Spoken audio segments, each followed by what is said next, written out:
mofinaina isan'andro atolotry ny mpitandrina rakotina valina maoly.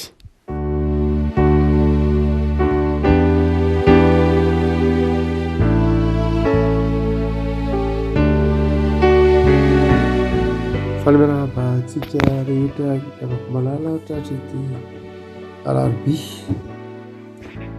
fa 5 ny volana May ity ny mofinaina voalahatra ao antsika dia ny taratasy ho an'ny galatianina toko fahaenina andiny voalohany ka hatramin'ny andiny 10 amin'ny anaran'i Jesosy. Raha misy olona azon'ny hotatsinahy dia atsanganinareo izay manana ny fanahy amin'ny fahamorana izy ka mihevera ny tenanao. Fandrao ianao koa mba halaim-panahy ihany, mifampitondrà izay mavesatra areo ka izany no ahatanteраhinareo ny lalàn'i Kristy. Fa raha misy manao ny tenany ho zavatra kanto tsinotsinona dia mamitaka ny tenany izy. Fa aoka ny olona rehetra samy hizaha-toetra ny teny, ny asany avy dia samy hanana hafaliana amin'ny tenany ihany izy, fa tsy amin'olon-kafa, fa samy hitondra ny entany avy ny olona rehetra. Aoka izay ampianarina ny teny mba ahafohy zavatsoa an'izay mampianatra.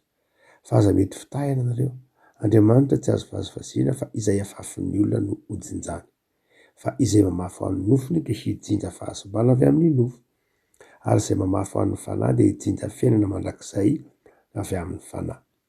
Aza mba ketraka amin'ny fanaovan-tsoa isika, fa amin'ny fotoan'andro no hijinjantsika raha tsy reraka isika, koa araka ny ananatsika. Andro anaovana dia aoka isika anao soa amin'ny olona rehetra, indrindra fa amin'ny mpianakavy ny finoana. Riray masino manao masinana ny fahamarinana ny teninao no fahamarinana. Amen. Afatrafatra faraparany ho an'ny galatianina ity mofinaina ho antsika ity ry havako, izay iresahan'i Paoly manokana momba ny hoe izay manana ny fanahy. Tsy tsara dika loatra ilay hoe izay manana ny fanahy, fa hoe izay olona ara-panahy, izay ny tena mahadika azy kokoa. Amin'ny andiny voalohany manao hoe raha misy olona azon'ny hotatsinahy aza dia atsanganinareo izay manana ny fanahy. Tsy hoe izay manana ny fanahy fa izay ara-panahy, izay olona ara-panahy, spirituel hono amin'ny teny frantsay. Tsy hoe manana ny fanahy ao anaty tsy izay loatra fa olona spirituel, olona ara-panahy zany.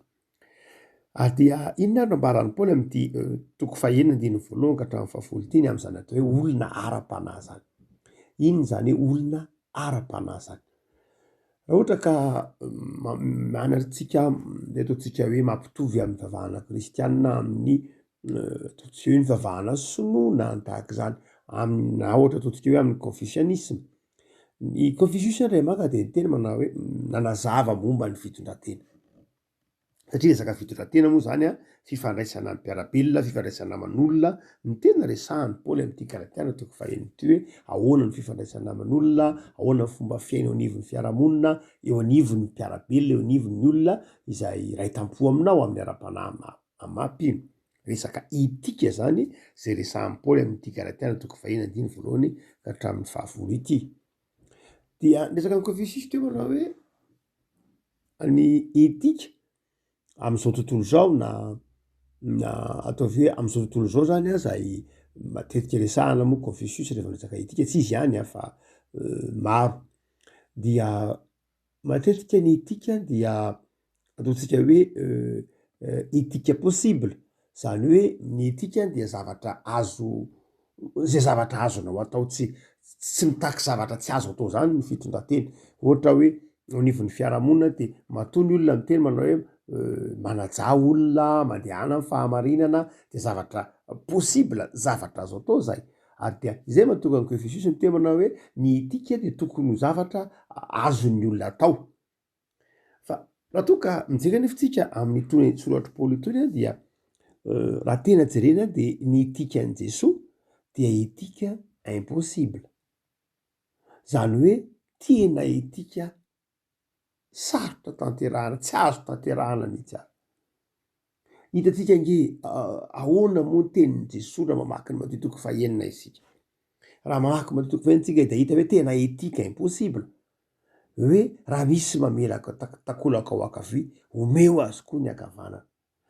Ny etika possible angamba ndra ohatra ka jerena amin'ny filozofia atao ve any Confucius na amin'ny filozofia tsotra fotsiny de ny hoe raha misy mamelaka ny takolaka akavy de efa rafiratsiny hoe aza mamaly mety ho vita, fa ny hoe raha misy mamelaka ny takolaka akavy de omeo azy koa ny akavanana, tena etika impossible.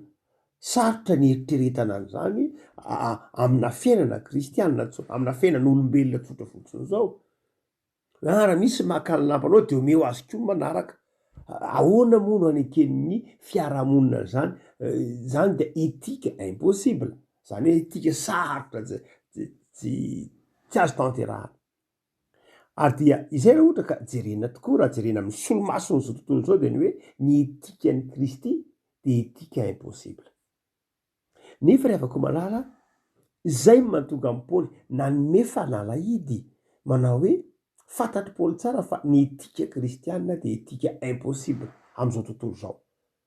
Tiavany fahavalonareo, mivavao an'izay manenjika anareo, etika impossible zany. Raha ohatra ka hoe eo am'izao tontolo zao fotsiny dia tsy anaiky zany zao tontolo. Ahoana ny itiavako ny fahavaloko? Izy nanaratsy izy nanala-baraka izy nandrava ny fananako, nandrava ny fikasako, nanimba ahoana no itiavako azy? Etika impossible raha am'izao tontolo zao. Fa sainky kosa nefany noho ny amin'ny Kristy, noho ny amin'ny azy fijalian'ny Kristy dia lay etika impossible de tonga possible. Zany hoe tonga azo tanterahina reny zavatra zay ataontsika hoe tsy azo eritreretina ireny. Ary dia manjary vitany piny lay hoe tiany fahavalo, mahay mamela. Ny antony de izao, hoy Paoly manazava ny fanalahidy de izao Paoly, fanalahidy ny etika impossible makany amin'ny etika possible, zany hoe lay fitondratena tsy azo tanterahina mihitsy makany amin'ny fitondratena azo tanterahina de izao Paoly mahay ny zavatra rehetra ao amin'ny alalan'ilay tia.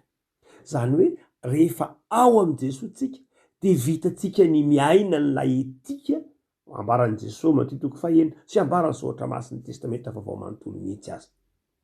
Ka amin'ity Galatiana 9 eto am-pelatanantsika ity de mazava tsara mihitsy fa mitaky zavatra tsy azo tanterahina amin'ny olona ivelan'ny kristianina ity Galatiana 9 ity. Fa raha toa ka mipetraka tsara ao am' Jesosy tsika, zay mahatonga amin'ny Paoly eto miteny manao hoe olona ara-panahy. Amin'ny olona ara-panahy de zao etika azo tanterahina ireto lafin-javatra ireto. Voalohany de izao izy manao hoe raha misy eo aminareo azony hotatsinahy dia atsangano izy. Atsangano amin'ny famorana izy. Zany hoe ny olona ara-panahy dia raha mahita ny namany nanao hotatsinahy na nanao hota tsy araky ny eritreretany azy na nanota de zao areny izy, ampaherezo izy. Etika impossible zany raha mamaky ny Facebook ianao. Raha toa ianao ka mamaky ny Facebook, mamaky ny tambazotra de zao etika impossible zany. Zany hoe tsy azon'ny olona am'izao tontolo zao amin'ny olona zay tsy manana ny Kristy, am'izay olona tsy ara-panahy dia tsy anaiky an'izany. Zarany aza mienjery ianao, azahoany manimba, azahoany mandatsa, azahoany manao zay akivy ianao. Fa satria tsika olona ara-panahy de zao hoy Paoly amin'ny kristianina manao hoe areno amin'ny fitiavana izy, areno amin'ny fahalemem-panahy izy, areno amin'ny famorana izy. Revako ny olona ara-panahy de zao tsy faly eo anatrehan'ny fianjeren'ny hafa, eo anatrehan'ny fianjeran'ny hafa. Tsy hoe faly eo anatrehan'ny fianjeran'ny hafa hoe zarako ary ianao nanao ny tsy mety ahafahako manaratsy anao, zarako ary ianao diso ahafahako manala baraka anao, zarako ary hitako ny fahalemenao ahafahako mamotika anao, zarako ary hitako, zarako ary fantatro ny tsy nety nataonao, zarako ary fantatro fa ohatr'izao ianao ahafahako mamotika anao, ahafahako manimba ny fiainanao. Zany n'izao tontolo zao. Fa hoy Paoly tsy zay ho an'ny kristianina. ho an'olona ara-panahy de zao miezaka mampitraka izy, miezaka mampahery izy, ny teny hoe enao nge tiana foana na de nanota aza, enao nge tiana foana na de latsaka atao anatin'io zavatra tsy nety io aza, enao nge tiana foana na inona tsy nety, enao havana foana, enao namana foana, enao mpiara-mivavaka aminay foana, enao dia mpiray tanindrazana aminay foana, na inona de zao tianay foana enao. Izay toetsainy zay ny tiany Paoly hanana ny mpino, ny mpino satria ny mpino ara-panahy, hoe enao de tiana foana enao, na iza misy ianao, na inona fahadisoanao, na inona mety ho tsy nety nataonao de zao enao tianay foana enao. Zay lay resahantsika manao hoe etika impossible zany raha tsy manana an Jesosy, raha tsy ara-panahy de zao tsy vitatsika zany, fa vitatsika zany rehefa ao am Jesosy tsika mahay ny zavatra rehetra, satria zany koa ny tenin Jesosy amintsika, satria tsika dia mianatra an'izany an Jesosy, satria Jesosy de miteny amintsika manao hoe enao de tiana foana, na nanota enao na tsy mendrika enao de tiako foana enao ho Jesosy, tiany Jesosy foana enao, na inona tsy nety nataonao, na inona zavatra zay mety ho nataonao taminy de tiany foana enao. Fa ny faharoa de zao amin'ny teny tsotra masina de ampirantantsika ity dia ny etika faharoa zay ataontsika hoe hanana ny olona ara-panahy de zao izy manao hoe mifampitondraha mavesatra, mifampitondraha say mavesatra.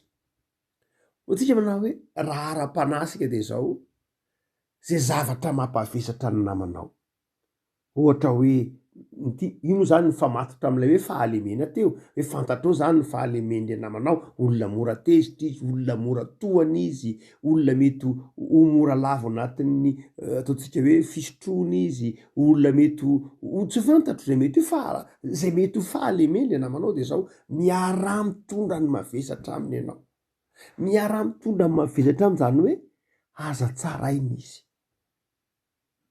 aza melohana izy aloha, ampaherezo izy, zay le hoe mifampitondra ny mavesatra ao anatin'ilay fahalemena, fa tsy hoe tsarainao zavany hoe za marina enao diso no zany de zao any enao sy ny fahadisoanao, fa ny olona ara-panahy de zao miaraka mitondra ny fahalemeny malemy ny matanjaka.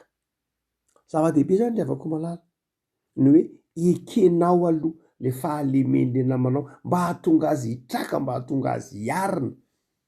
Itsika moa tsy de zay loatra satria amintsika etika impossible zany amintsika de zao zay diso dia ailio, zay diso dia ario, zay diso dia aza hiavanana, zay mahana fahalemena de zao atokany toerana izy, ary dia manjary ny malemy ny mezakazaka manenjika ny matanjaka de solafaka izy de tsy tratrany mihitsy de very izy, fa ny matanjaka no mitondra ny fahalemeny malemy, zany hoe mitaky inona le izy, mitaky fandeferana, mitaky fahalemem-panahy, fampitondrany mavesatra.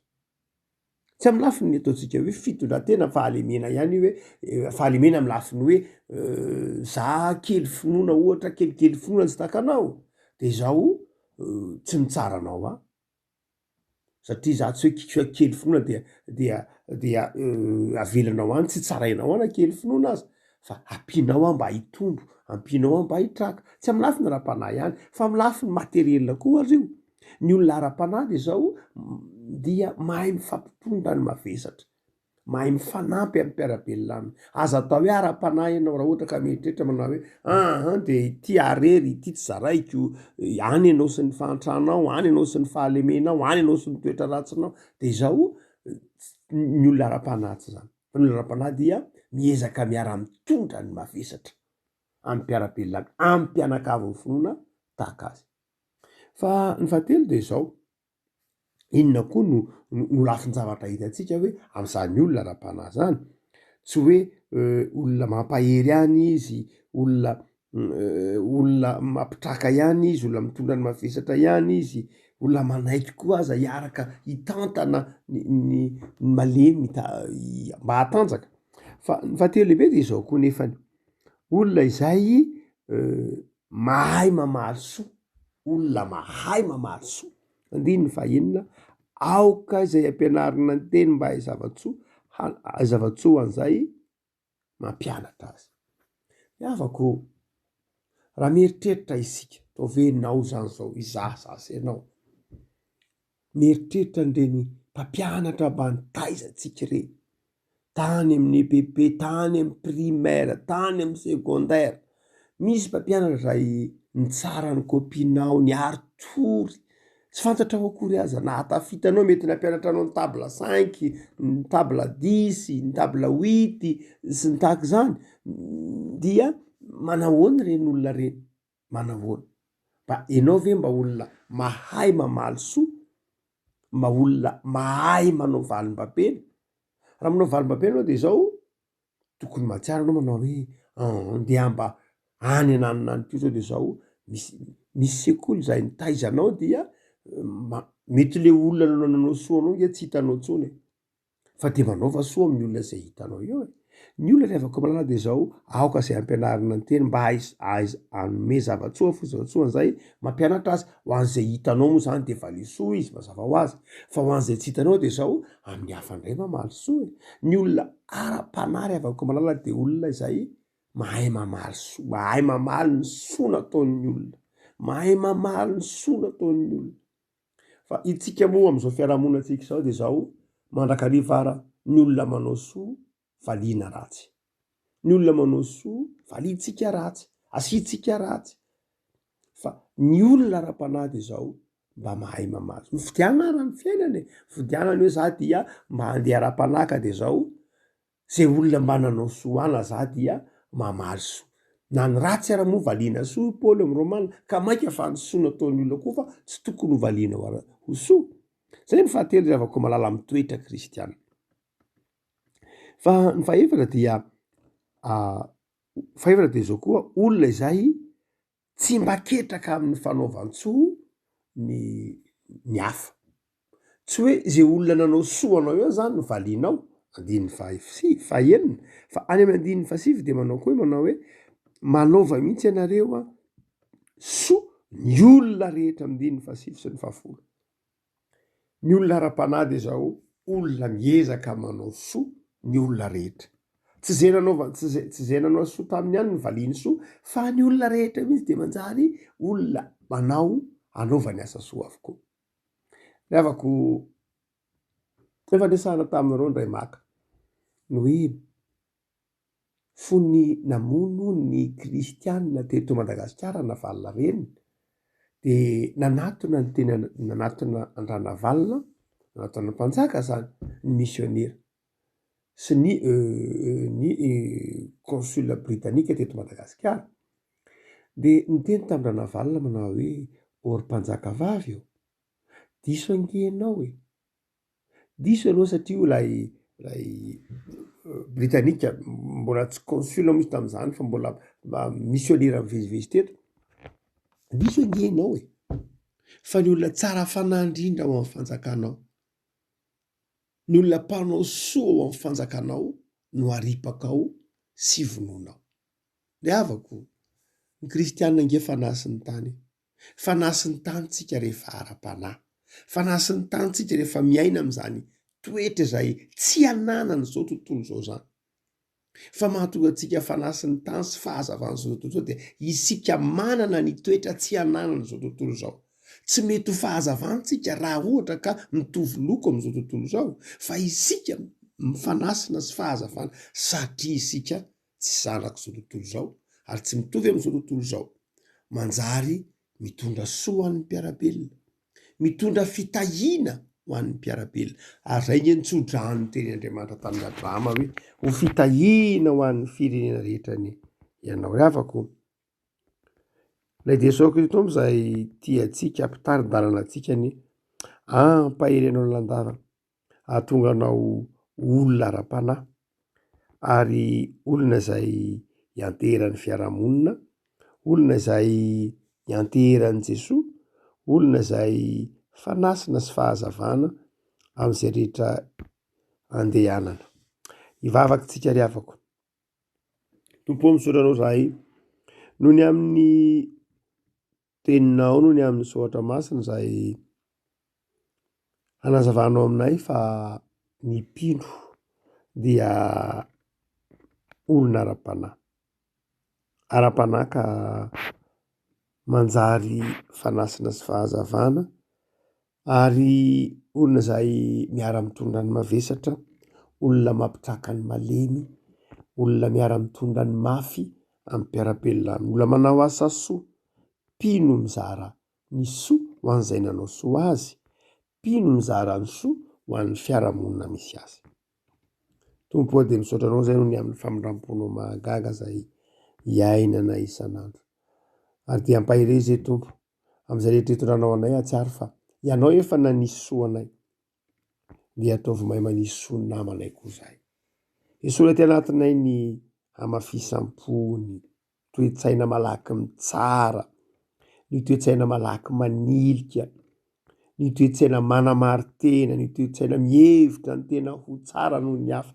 Fa ataovy manana fanetretena mandrakarivo zay, mianatra ny fahalemem-panahinao Jesoa, mizara amin'ny fifaliana tahaka anao Jesoa, ary faly amin'ny fifaneraserana amin'ny mpiara-belona aminay. Jereo ny asanay Tompo, jereo ny fikasanay, jereo ny tanindrazanay amin'izao fotoana zay isian'ny fampelezan-kevitra izao, dia vangio ny tanindrazanay mba hanjakan'ny filaminana, hanjakan'ny fahendrena, ary mitoera koa ianao amin'izay rehetra fikelezana ainanay mba hahavokatra be ny asan'ny tananay. Dia mitoera koa Jesoa amponay mba ho madio mandrakariva ny fonay, hitoerany fanahinao masina. Amin'ny anaranao Jesosy Kristy mpamonjy. Amen.